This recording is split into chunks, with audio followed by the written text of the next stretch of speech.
How do, folks? Remember me? John Lowell, family doctor. Time was when I took pretty good care of the people hereabouts. I was with them when they were born and when they died. Tried to make the years in between just as healthy and happy as I could. But I don't get around here very much nowadays.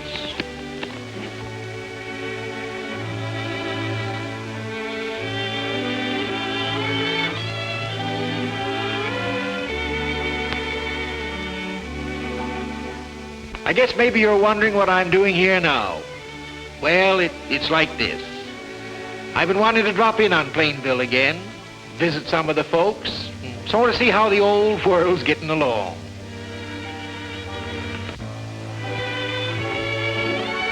Let's look in on the Jones family, see how they're doing.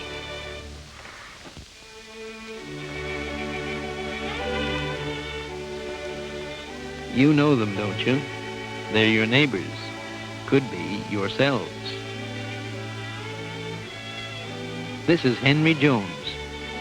Henry's a skilled mechanic down at the McGregor Tool and Die Works. Looks like he's reading something that bothers him. Here's Sally and her baby. Sally was married to Henry's oldest son, Dick. He was with MacArthur in the Pacific, one of the expendables. He won't be coming back.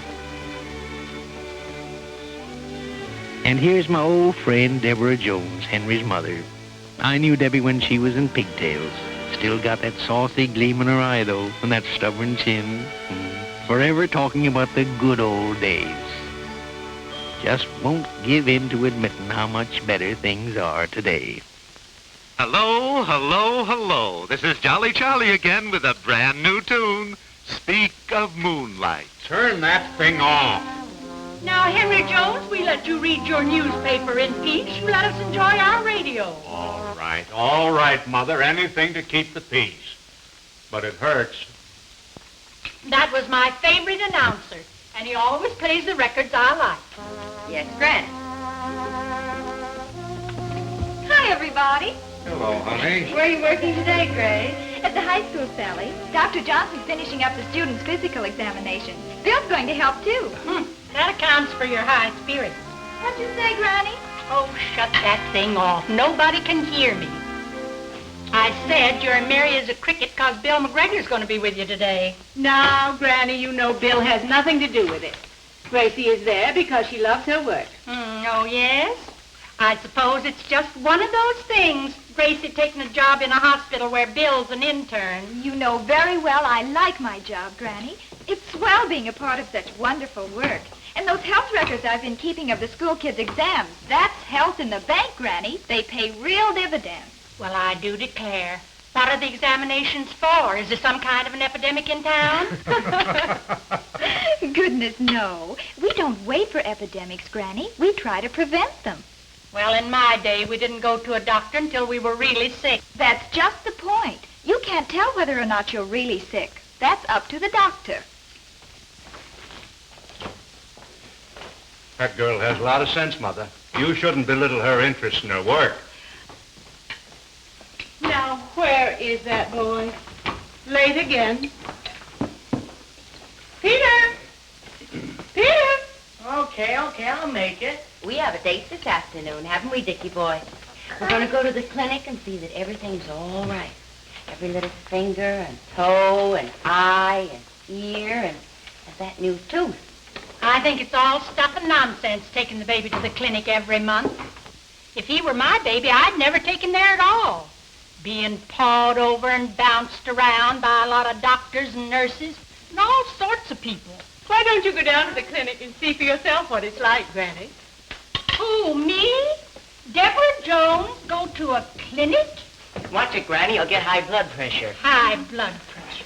Fiddlesticks. I think Sally's smart to watch out for the baby's health like she does. Be a good thing if we all did it. I was just reading here. 160,000 people die of cancer every year. Some of these deaths are the result of people going to quacks for treatment. Some because they don't go to an accredited doctor until too late. But cancer can be cured if it's treated in time and by the approved methods of surgery, X-ray, and radium. And it says that tuberculosis and a lot of other diseases can be cured. If they're discovered early enough, people certainly ought to go to the doctor. Instead of doctoring themselves. We didn't go looking for trouble in my day. No, Mother, you didn't. And that's why so many died before their time. I still say when it comes time for a person to die, they die. There's just nothing anybody can do about it. Oh, well. I wouldn't say that, Deborah. If I'd known what doctors know now, I might have been able to save your baby, the one that died of diphtheria. Nowadays, diphtheria toxoid is saving thousands of lives every year. Deborah Jones, stop gulping those pills and listen to me. Sally believes in prevention, and deep down in your heart, you know she's right. Only you're too darn stubborn to admit it. I'm not stubborn. Nobody said you were, Mother. What's the matter, Granny? Why, nothing's the matter. What should be the matter? Mind your baby, Sally. Well, I've got to be going. Goodbye, Pop. Goodbye, son. Bye, Daddy. Henry. Goodbye. Goodbye, Mother. Bye, dear. If you bolt to food like that, young man, you'll need one of my digestion pills. Sure I will, Granny. With a breakfast like this under my belt, nothing will hurt me. Don't be impudent, Peter. And don't talk with your mouth full. Don't forget to show up for your physical at school this morning. And get your chest x-ray report. Okay. Say, sis, did you see that X-ray report? Was it all right? Why, Peter, I'm so glad to see you take an interest in your health. Oh, I don't care anything about my health. I just want to be oak for football. And being oak for football isn't being healthy. Oh, certainly not. Oh, that's Bill. I'll get it. Hello? Yes, darling, I'm just leaving now. Yes, I'll be right over. The mother and I are a bit worried about Dad, and I want to drop off at the plant and see how he's feeling. Oh. All right, dear. Bye-bye.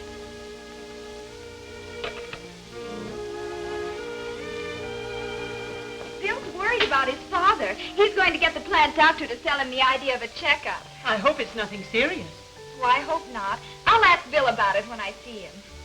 I'll have to run along. Me too. Goodbye, Mom. Goodbye, gang. Be good, Bye, Peter. Oh, Sally, I left the health pamphlet you wanted over there. Oh, swell. Have a good day, Grace. Thanks. Bye, everybody. Well, I'll clear away. Oh, I'll help.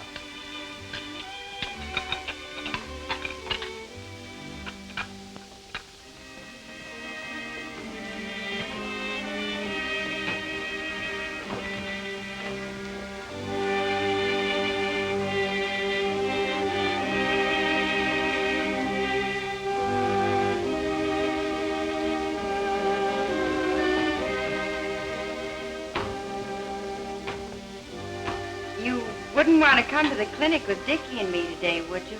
Now, Sally, don't start that again. By the way, Sally, has your baby had its diphtheria shot or whatever you call it? Why, of course he has. What made you ask that? I was just remembering. Oh, never mind. Maybe if you'd read about what's going on, that pamphlet that Grace left me. Oh, what's become of it? Guess I'll run over and see Mrs. Allen. That's funny. I'm sure she left it here. I wonder who picked it up. Oh, I suppose anybody's liable to pick up things that are lying around. Guess that's why folks leave 'em lying about, just to tempt people. Stubborn. Who's stubborn? High blood pressure. Ah, fumadiddle. Now, what can be the matter with Granny? I'll tell you.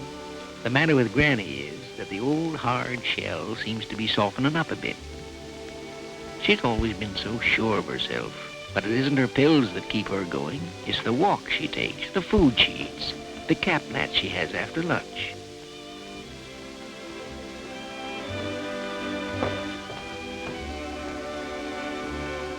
Too bad I can't give Granny A for attitude.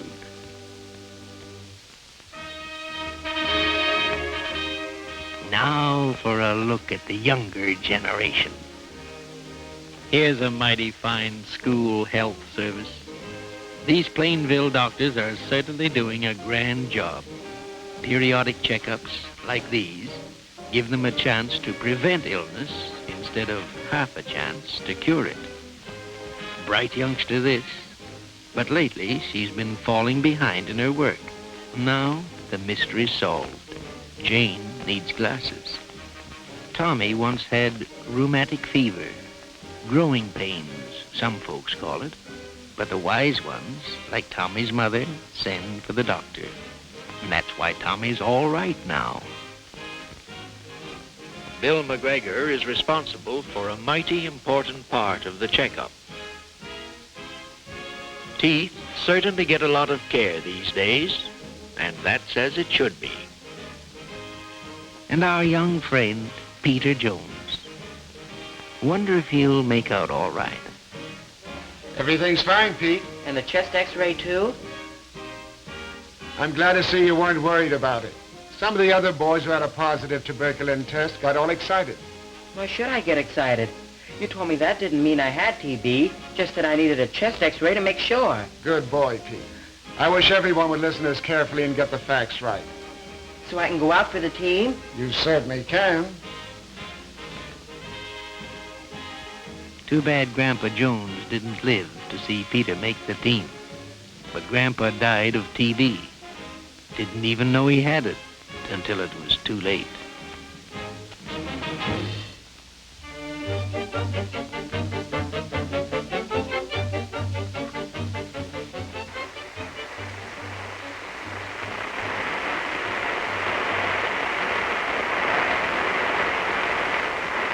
Ned O'Brien, Joe Benton, and Sam Karski as committee members. As chairman of our new Health and Safety Committee, you have elected Henry Jones. Now, all of you men get behind your committee, and let's put this health program over with a bang.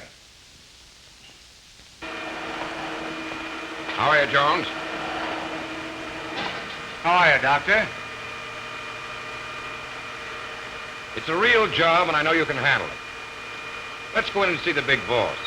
We have a date to talk things over, and I'd like you to come along and give us your ideas. Fine. Just a minute. Red! Take over, will you? Right. You know, I think we've got something, Doctor. Glad you feel that way. Doctor, looks like my lunchbox. That's vitamin glamour, my boy. Right in, Jones. Thank you, Doctor. Our new Health Committee Chairman, Mr. McGregor. Yes, I just heard. Congratulations, Jones. Well, thank you, Mr. McGregor. I'll do the best I can. Won't you sit down, gentlemen? The Health Department have notified me they can move in their equipment for a chest x-ray next week. How about it, Mr. McGregor? Fine. I think a chest x-ray is a safety device that every man needs. Our plant has a record for working conditions. Less absenteeism from illness and injury than most. In these mass x-rays, Dr. Stewart, does everybody get to know the other fellow's business? The boys wouldn't like that. No, the reports are confidential, like all the medical examinations in this plant. Another thing, the x-rays are free to the men and made on company time, too. Well, in that case, I'm sure the boys will be 100% for it. I wonder if you could give us some sort of health pamphlets and things like that we could hand around. Yeah, how about it? Yes, surely. We can get plenty of good information free, like those leaflets from the Tuberculosis Association. You know, they're working very closely every step of the way with the health department. We can get movies, too, and transcriptions for the loudspeakers. Any other ideas? I'd like an occasional half hour on the company time for a health talk to the men. Well, I feel sure the board will grant that request. I'll take it up with them. Another thing,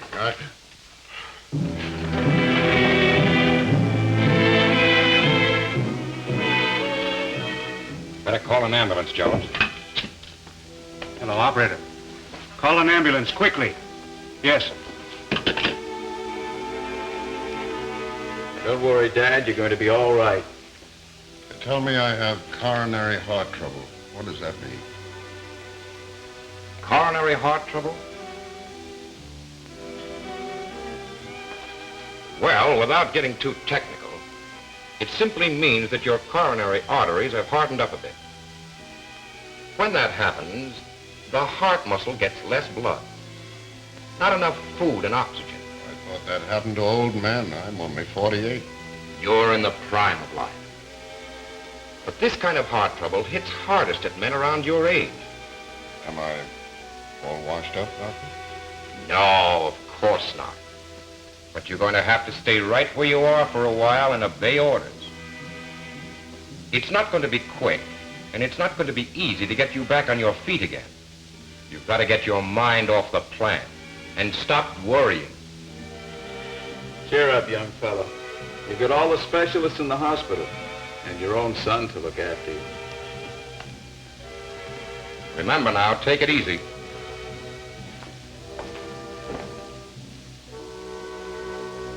Yes, Bill, your dad's a pretty sick man, but we know he's not fighting alone, and he knows it too, Bill.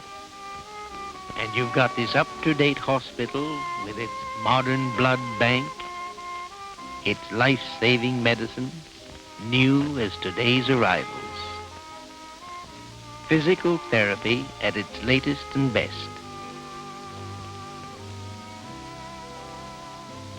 All-important laboratory service.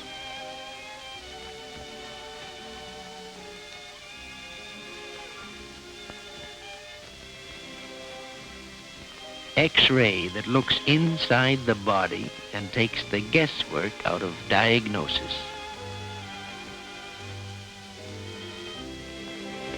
Skilled hands and brains, disciplined teamwork, ready for any emergency.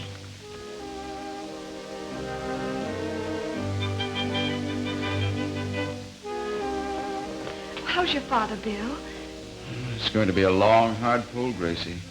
Oh, I'm sure he'll be all right. He's always been so healthy, and... Well, I don't know much about medicine, Bill, but...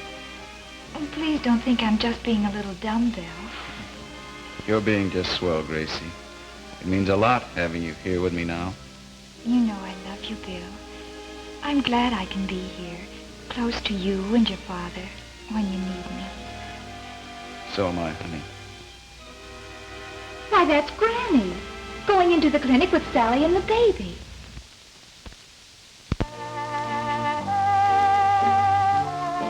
This is Mrs. Deborah Jones, Nurse Dickie's great-grandmother. This is her very first visit to the clinic, and I persuaded her to come. It was a tough fight, but we made it. Dr. Johnson's ready to see you now, Mrs. Jones. You may go in. Granny, you mean you actually made an appointment here before we even talked about coming? You don't think a slip of a girl like you could persuade me to do something I hadn't a mind to do? I persuaded myself. Or maybe it was that voice that's been whispering to me. What voice? You wouldn't know. It was someone long before your time. But what are you going to have done? What's the matter, Granny? You're always asking what's the matter. Nothing's the matter. I'm going to have a general checkup. I guess I can have one if everybody else in the town's having one.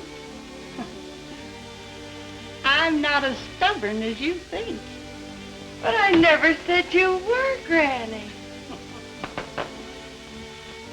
Yes, it's a wonderful thing, this clinic. No wonder the people of Planville are using it more and more, including Granny. But Sally knew about it all along. Dickie's the healthy proof of that.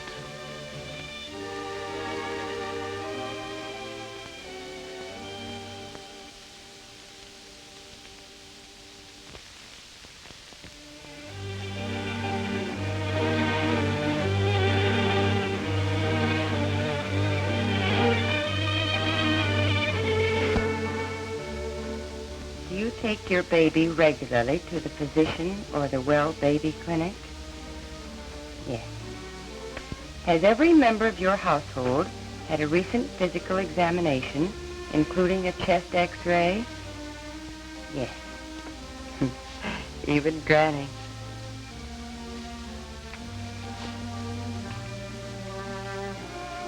Dickie's one baby well protected against disease.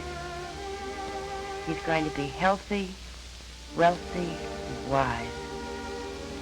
How you doing, Granny? They tell me I'm doing all right, Peter. But I always knew that.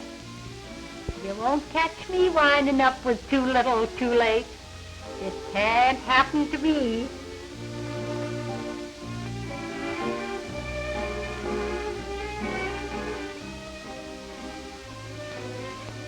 I'm doing all right. That you are, Deborah. When an old die-hard like you sees the light, it proves nobody's ever too old to learn.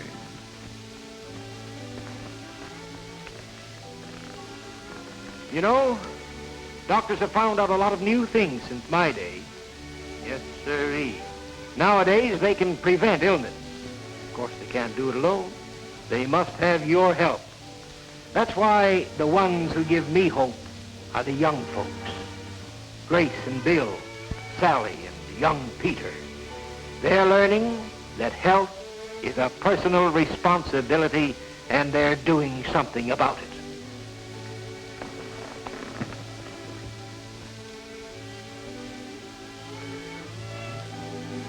And healthy kids, like that young Dickie. They guarantee this old world a new lease on life. Well, I guess I better be getting along now. Get up, Jim. Go on, boy.